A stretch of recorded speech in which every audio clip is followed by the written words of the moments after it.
누가 묻기를 죽은 자들이 어떻게 다시 살아나며 어떠한 몸으로 오느냐 하리니, 어리석은 자여, 내가 뿌리는 씨가 죽지 않으면 살아나지 못하겠고, 또 내가 뿌리는 것은 장래 형체를 뿌리는 것이 아니요 다만 밀이나 다른 것의 알맹이 뿐이로되, 하나님이 그 뜻대로 그에게 형체를 주시되 각 종자에게 그 형체를 주시느니라. 육체는 다 같은 육체가 아니니, 하나는 사람의 육체요, 하나는 짐승의 육체요, 하나는 새의 육체요, 하나는 물고기의 육체라. 하늘에 속한 형체도 있고 땅에 속한 형체도 있으나, 하늘에 속한 것의 영광이 따로 있고 땅에 속한 것의 영광이 따로 있으니, 해의 영광이 다르고 달의 영광이 다르며 별의 영광도 다른데 별과 별의 영광이 다르도다. 죽은 자의 부활도 그와 같으니, 썩을 것으로 심고 썩지 아니할 것으로 다시 살아나며, 욕된 것으로 심고 영광스러운 것으로 다시 살아나며, 약한 것으로 심고 강한 것으로 다시 살아나며, 육의 몸으로 심고 신령한 몸으로 다시 살아나나니, 육의 몸이 있은즉 또 영의 몸도 있느니라. 기록된 바 첫사람 아담은 생명이 되었다 함과 같이 마지막 아담은 살려주는 영이 되었나니, 그러나 먼저는 신령한 사람이 아니요 육의 사람이요 그 다음에 신령한 사람이니라. 첫사람은 땅에서 났으니 흙에 속한 자이거니와 둘째 사람은 하늘에서 나셨느니라.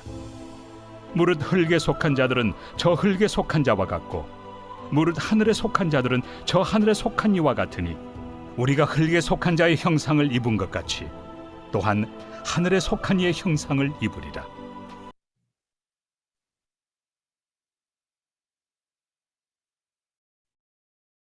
고린도 교회 성도님들은 부활의 소식을 듣고 여러 가지 질문이 생겼습니다.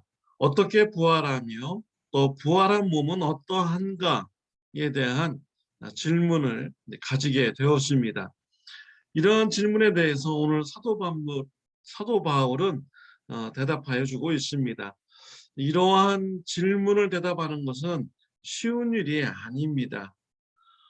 인간의 지식으로는 알 수 있는 일이 아니기 때문입니다. 하나님께서 계시해 주셔야만이, 알려주셔야만이 알 수 있는, 대답할 수 있는 이런 답변인 것입니다.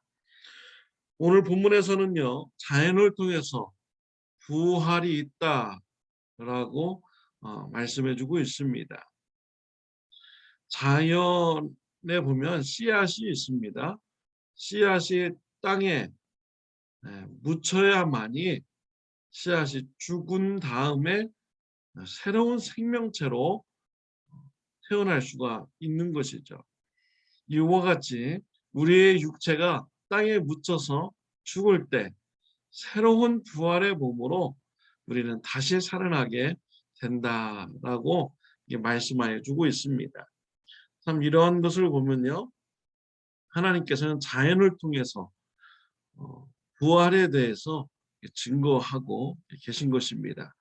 하나님은 자연을 통해서 하나님이 살아계시고 하나님의 말씀이 진리의 말씀인 것을 알려주시고 있는 것이죠.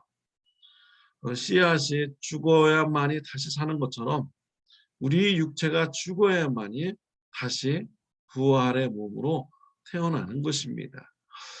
또 고린도 교인들은 이 부활의 육체가 어떠한 모습인지 궁금하였습니다. 씨앗을 보면요, 다 같은 씨앗 같지만 다릅니다. 알곡의 씨앗은 죽어서 알곡을 맺는 것입니다. 그러나 가라지의 씨앗은 가라지의 생명체를 그 씨앗에서 내게 되는 것입니다. 이와 같이 부활의 몸도 그렇습니다. 우리가 어디에 속하냐에 따라서, 어느 씨앗이냐에 따라서 우리 부활의 몸도 다르게 부활되는 것입니다. 42절부터 48절 말씀에 나오고 있군요. 48절에 보면 무릇 흙에 속한 자들은 저 흙에 속한 자와 같고 무릇 하늘에 속한 자들은 저 하늘에 속한 이와 같으니라고 말씀을 하고 있습니다. 이 땅에서 흙에 속한 자들은 부활했을 때 흙에 속한 자로서 부활되게 됩니다. 우리가 이 땅에서 하늘에 속한 자로서 살았다면 부활할 때 하늘에 속한 자로 부활하게 되는 것입니다. 사랑하는 성도 여러분, 여러분들은 어디에 속하신 분입니까? 흙에 속하신 분들입니까? 아니면 하늘에 속한 분이십니까?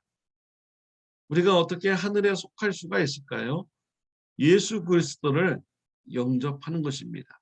우리가 예수 그리스도를 영접했을 때 우리가 마귀의 자식으로부터 하나님의 자녀로 우리가 변화되게 되는 것입니다. 우리가 하나님을 아버지라고 부르는 이런 관계로 변화될 수가 있는 것이죠. 예수님을 영접했을 때 우리는 하나님의 자녀가 되고 우리는 하나님께 속한 자가 되는 것입니다. 그래서 우리 부활의 때는 하늘에 속한 자로 하나님께 속한 자로 부활의 몸으로 다시 살아나게 되는 것입니다. 하늘에 속한 자의 부활의 모습은 어떻습니까? 오늘 본문 말씀 42절부터 44절에 나오고 있습니다. 죽은 자의 부활도 그와 같으니 썩을 것으로 심고 썩지 아니할 것으로 다시 살아나며 욕된 것으로 심고 영광스러운 것으로 다시 살아나며 약한 것으로 심고 강한 것으로 다시 살아나며 육의 몸으로 심고 신령한 몸으로 다시 살아나니 육의 몸이 있은즉 또 영의 몸도 있느니라 라고 하였습니다. 하늘에 속한 자의 부활의 모습인 것입니다. 하늘에 속한 자의 부활의 모습은요, 썩지 아니할 이런 육체로 부활합니다. 영광스러운 육체로 부활합니다. 강한 육체로 부활합니다. 신령한 몸을 가진 육체로 부활한다라고 오늘 본문에서는 말씀을 하고 있습니다. 우리가 이 땅에서는 썩을 육체를 가지고 약한 육체를 가지고 우리가 살아가지만 우리가 죽은 후에 부활할 때는 우리가 영광스러운 육체, 썩지 아니할 육체로 우리가 부활하게 되는 것입니다. 신령한 육체로 부활하게 되는 것입니다. 사랑하는 성도 여러분, 우리에게는 예수님을 믿는 자들에게는 부활의 소망이 있습니다. 우리 예수님께서도 이 땅에서 사실 때 부활의 소망을 바라보셨습니다. 예수님은 부활이 있는 그 소망을 가지면서 살으셨기 때문에 이 땅에서 공의로운 삶을 사셨습니다. 또 사랑을 베푸는 삶을 사셨던 것이죠. 십자가에서 고난을 받고 멸시와 조롱을 받는 이러한 삶을 감당할 수가 있었던 것입니다. 십자가에서 고난받을 때 우리 예수님은 십자가 죽음 후에 예수님이 부활하신 모습과 또 예수님을 믿는 자들이 부활할 것을 바라보면서 부끄러움을 개의치 아니하셨다라고 히브리서에 기록이 되어 있습니다. 우리 믿는 자들에게는 부활의 소망이 있습니다. 부활의 소망을 붙잡고요. 우리가 이 땅에서 하나님의 말씀에 순종하며 공의롭게 사는 저와 여러분들이 되시길 바랍니다. 이웃에게 사랑을 베풀면서 살아가시는 저와 여러분들이 되시기를 바랍니다. 우리가 예수님의 복음을 전하기 위해서 우리가 때로는 조롱과 멸시도 받는데 부활을 바라보면서 기꺼이 십자가의 고난도 감당할 수 있는 삶을 살아가시는 저와 여러분들이 되시기를 바랍니다. 기도드리겠습니다. 하나님 아버지 감사합니다. 우리에게 하늘에 속한 자가 되게 해주시고 부활의 소망을 갖게 해주시니 감사합니다.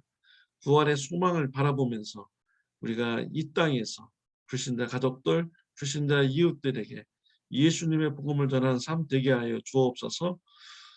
사랑하는 삶 살게 하여 주옵소서. 고난과 조롱과 멸시가 있더라도 불신자 가족들, 불신자 이웃들에게 예수님의 복음을 전하는 삶이 되게 있게 하여 주옵소서. 예수님의 이름으로 기도드렸습니다. 아멘. 좋은 하루 되시기를 바랍니다.